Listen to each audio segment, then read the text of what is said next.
we should be aware of? From what I've been told, same guys are available. Jalen said he had some trouble with the orthotics he was using, caused some pain for him, and that was the reason for sitting on Thursday against Milwaukee, and so I think from everything I was told, they adjusted those orthotics, and he felt a little bit better. But he would be. Just told us that the last game they were not good. Oh, really? Yeah. Well, then I was told differently. So he has not told me that. Okay. So I would trust his answer then.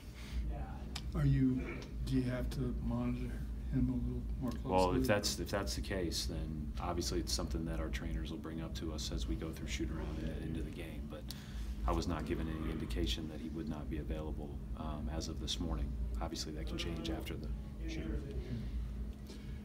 IT's been through a lot since he left, and he's still trying to come back. Yep.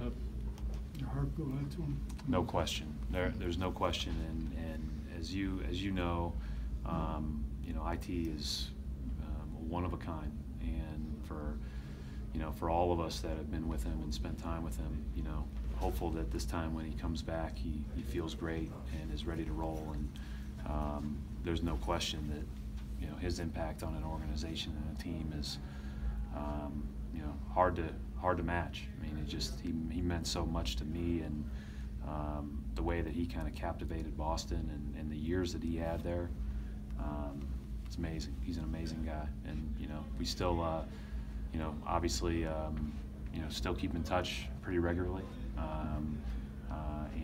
but we'll all look forward to seeing him back out on the court. And have you reached out to him since getting here?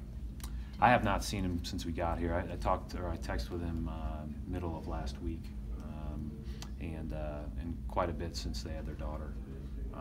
But I have not talked to him or seen him. I'll see him either after shoot around or tonight. Brett, is the injury and then the trade just sort of a reminder of just the machinations of the NBA and the business of the NBA?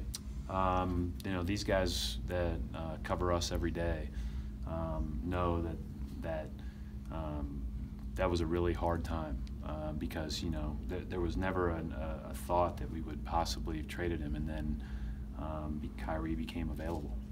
So it was a super unique situation, and that was a tough one in all the households in Boston, but certainly the Stevens household as well. And but that's because he did so much in Boston, because he was so well liked, and how much he poured his heart into the game of basketball. This guy works as hard and is as dedicated as anybody I've ever been around, and that's why we all are smarter than to bet against him, because when he gets back out on that court, he's going to make a heck of a difference. I think he said over the summer that he reached out to Danny. Was there ever a conversation between you guys about? We talked afterwards, after he signed here. I was, obviously when he signed here, his familiarity with Mike, who he's always loved. When he was playing in Boston, he would always talk about Mike Malone, and he was always a huge fan of Mike. Whenever we'd play the team here in Denver, Isaiah took the time to spend time with Mike, and so I thought that was a great fit. We were going through some of our contract renegotiation things, and so I didn't get in the middle of it during the initial phase of contact, but talked to him right after he decided to come here. Coach, there's a lot of talk of altitude and home advantage that Denver enjoys here and stuff. They actually have the second best record in the league at home over the last 15 years. What makes it so tough for opposing teams coming here and trying to win a game? They have good teams and good coaching. I mean, do you feel the altitude personally? Do you have to make any adjustments? I don't talk about the altitude. I mean, we're here for one day. So at the end of the day, you play, and maybe you sub a minute earlier, but these guys are elite athletes. They're extremely well conditioned. We've never made a big deal of it when we've come here. It is what it is. Oh, sorry, Brett. They've turned around defensively, thanks a lot this year. Top 3 team to this point. What have they changed there, and how big a test is it going to be for you guys?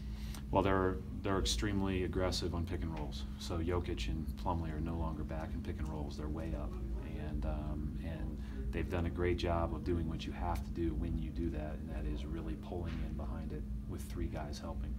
You're not going to beat them on the first paint attack. So if we try to shoot tough shots after the first paint attack, whether that's a roll or a drive, then it's going to be a long night. We're going to have to do a great job of taking care of the ball, of moving the ball, of being tough with it and finding a great shot. But they're doing a really good job. They're really pulled in. They're really connected. Thus far through 9 games in the early part of the season, you know, they look really good. Coach, how have you seen during your time in the league just veterans make an impact on young guys that are in their first, second, third year in the league? Al was just talking about, you know, Paul Millsap is a huge reason why this team has made the leap.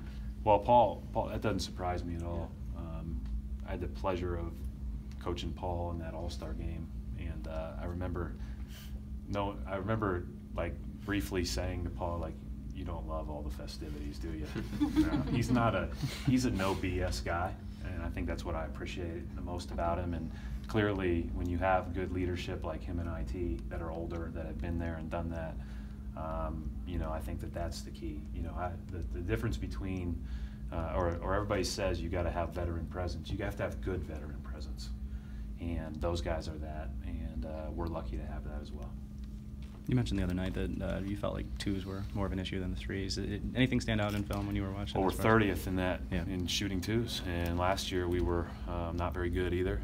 I think it's it's got to be a continued commitment to shooting better ones, and doing our best to get to the rim more. You know, and so whether that's by rolls or drives or cuts or whatever the case may be, we just have to continue to get there more. That's been an issue for us for the last 18 months.